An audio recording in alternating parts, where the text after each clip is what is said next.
ये कहानी उस लड़के की है जो बचपन से फुटबॉलर बनने का सपना देखता है, लेकिन उसके घर में पैसों की कमी थी। कई बार जब प्रैक्टिस के लिए जाता था तो पिताजी के जूते पहन करके जाता था। जूते बड़े होते थे तो उनमें अंदर कपड़े घुसा लेता था। ये कहानी उस लड़के की है जिसने बचपन में कई सारे दंगे देखे, क्योंकि जिस शहर में पला बढ़ा वहां कई बार दंगों का माहौल बना। लेकिन इस लड़के ने अपने सपने को नहीं छोड़ा।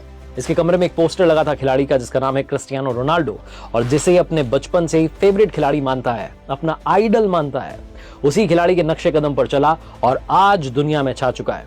वो कहते हैं ना कि इस शहर में तेरी जीत से ज्यादा चर्चे मेरी हार के हैं।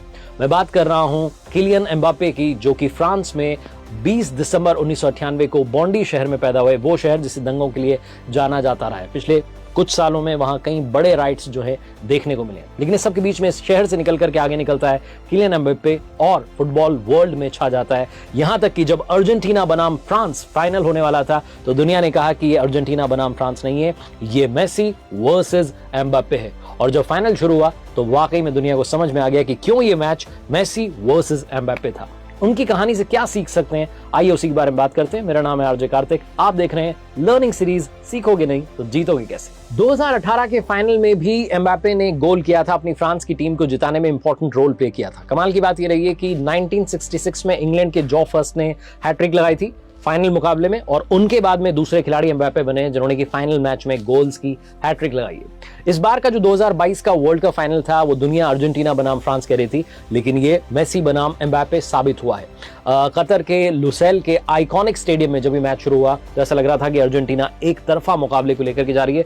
लोग कह रहे थे कि ये बड़ा ही बोरिंग मैच है, इतना बोरिंग मैच हमने कभी देखा नहीं है, क्योंकि 23वें मिनट में मेसी ने गोल किया, उसके बाद 35वें से 36वें मिनट के बीच में एक और गोल होता है जिसमें मेसी भी इंपॉर्टेंट रोल निभाते हैं। डी मारिया, मैकलिस्टर जो है इनकी तिकड़ी कमाल करती है और अर्जेंटीना की टीम 2 गोल से जो है आगे हो जाती है। 70-75 मिनट का खेल बीत चुका था, ऐसा लग रहा था कि अब इस मैच में कुछ बचा नहीं है, लेकिन तभी अर्जेंटीना की टीम से गलती होती है, पेनल्टी का मौका मिलता है, और उस पेनल्टी में जब खेल का 80वां मिनट था उस वक्त एम्बापे आते हैं और जो अर्जेंटीना के गोलकीपर थे एमिलियानो मार्टिनेज उनको छकाते हैं और गोल कर देते हैं। लेकिन कमाल की बात यह है कि जो असली एम्बापे हैं, जिनको स्पीड के लिए जाना जाता है, अपने हुनर के लिए जाना जाता है, वो अभी तक खामोश थे। एम्बापे के बारे में कहा जाता है कि ये अगर आप म्यूजिक के स्टूडेंट हैं तो आप समझते होंगे, ये मंद्र से तार सप्तक में मिनट्स में पहुंच जाते हैं, इतनी स्पीड में चले जाते हैं कि गूगल पर लोग सर्च करते हैं कि कौन तेज है, उसेन बोल्ट तेज है या एम्बापे जो है वो तेज है। असली एम्बापे जो हैं वो अगले ही मिनट में आते हैं और बेहतरीन फिनिशिंग दिखाते हैं और उसके बाद में एक और गोल करके इस मुकाबले को टाई करवा देते हैं। मैच पहुंच जाता है एक्स्ट्रा टाइम में। मैच 80वें मिनट में पहुंचा, उससे पहले अर्जेंटीना के फैंस को लग रहा था कि मामला हमारे पक्ष में आ चुका है। बड़े बड़े जो है पोस्ट उन्होंने तैयार कर लिए थे, कांग्रेचुलेशंस मेसी के पोस्टर्स बना लिए थे, लेकिन उन्हें नहीं पता था कि एम्बापे नाम का एक तूफान आएगा और पूरा मुकाबला पलट के रख देगा। जो पूरा टाइम होता है उसमें तो 2-2 से स्कोर जो है वो टाई हो गया, उसके बाद एक्स्ट्रा टाइम में मुकाबला चला गया।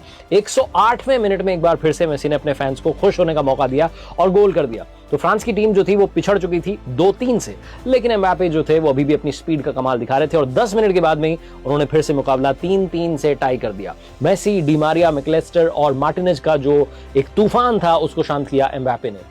मतलब फ्रांस की टीम जो कि 0-2 से पिछड़ रही थी, उसके फैंस को भरोसा था तो सिर्फ एक नाम पर, वो है एम्बापे। दूसरे हाफ में जिस तरीके से वो सोए हुए शेर की तरह जगह, ऐसा लग रहा था कि उनकी स्ट्रैटेजी जो है वो यही थी कि जो सीनियर प्लेयर्स हैं उनको थका दें, और उसके बाद में वो जो पेनल्टी से उन्होंने पहला गोल किया फ्रांस का, उसके बाद तो पूरी उन्होंने पिक्चर ही बदल दी।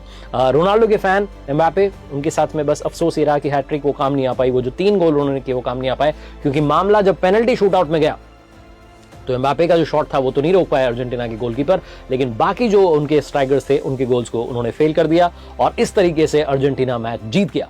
लेकिन बरसों तक याद रखा जाएगा कि एम्बापे ने किस तरीके से अर्जेंटीना को पानी पिला दिया था उस मुकाबले में, जो एक तरफा उनको लग रहा था, ऐसा लग रहा था कि उनके नाम जीत होने वाली है। लेकिन किलियन एम्बापे ने बता दिया कि वो इस फुटबॉल के गेम में बहुत लंबे जाने वाले हैं, लंबी रेस का जो घोड़ा कहा जाता है वो ये है। और यहां तक कि अर्जेंटीना के गोलकीपर कह रहे हैं कि हमें लग रहा था कि गेम हमारे कंट्रोल में है, लेकिन उन्होंने शानदार वापसी की और इस गेम को जो बड़ा इजी सा था, सिंपल सा था, इसे कॉम्प्लिकेटेड बना दिया।